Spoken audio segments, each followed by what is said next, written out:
My wife asked me for a divorce on a Tuesday. 3 days later, she walked into our attorney's office, saw the woman sitting beside me, and whispered, "You weren't supposed to find her." That was the moment I knew my marriage hadn't ended because of another man.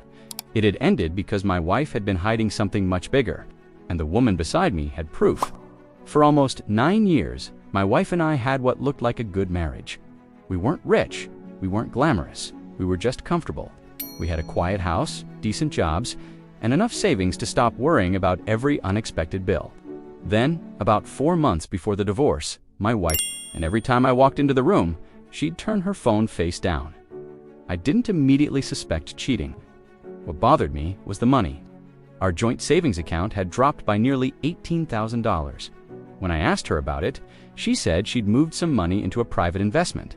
I believed her until my bank called me.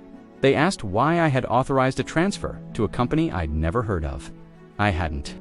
Someone had used my information, so I quietly hired a financial investigator. Her name was Vesper Quinn. I expected her to find one bad transaction. Instead, she found a pattern. For almost a year, money had been moving into 3 different companies. All 3 were connected, and all 3 were connected to someone my wife worked with, a man named Dorian Cross. I recognized the name. I'd met him once at our house. My wife had introduced him as just a colleague. But Vesper found something worse. There were messages between my wife and Dorian discussing our divorce. Not if we would divorce, when they had already planned what would happen afterward. My wife would claim most of our savings were hers. I'd be left with the house payments and debt. I stared at the messages for almost an hour, but one thing didn't make sense. Why were they moving money through 3 companies instead of simply taking it? Vesper eventually figured it out. Those companies weren't just hiding money. They were being used to move money belonging to other people.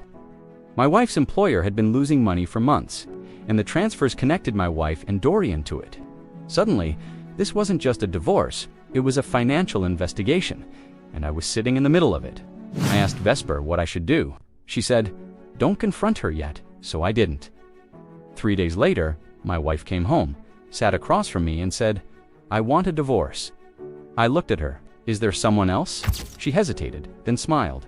Yes, I waited for the anger. It never came. Instead, I said, "Okay." She looked genuinely confused. "Okay, you want a divorce? I'll give you one."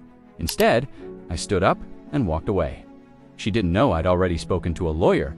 She didn't know Vesper had copied every financial record. And she definitely didn't know about the meeting scheduled for Friday. Friday morning arrived. My wife walked into the attorney's office with Dorian. She was smiling. She looked completely confident. Then she saw me, and beside me, Vesper, my wife, stopped walking.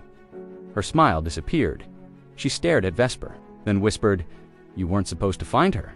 Dorian immediately looked at my wife. "What does that mean?" She didn't answer. Vesper calmly placed a folder on the table. "Maybe we should start with the $18,000. Dorian's face changed. Then she opened another folder. Or perhaps the transfers through the 3 shell companies. My wife's hands started shaking. Dorian stood up. "I don't know what this is about." Vesper looked at him. "Then you won't mind explaining these?" She slid printed messages across the table. Messages between him and my wife. Messages about the money, the divorce, and their plan to make me responsible for the debt. Dorian looked at my wife. "You said he didn't know?" My wife couldn't answer. That was the moment their entire plan collapsed.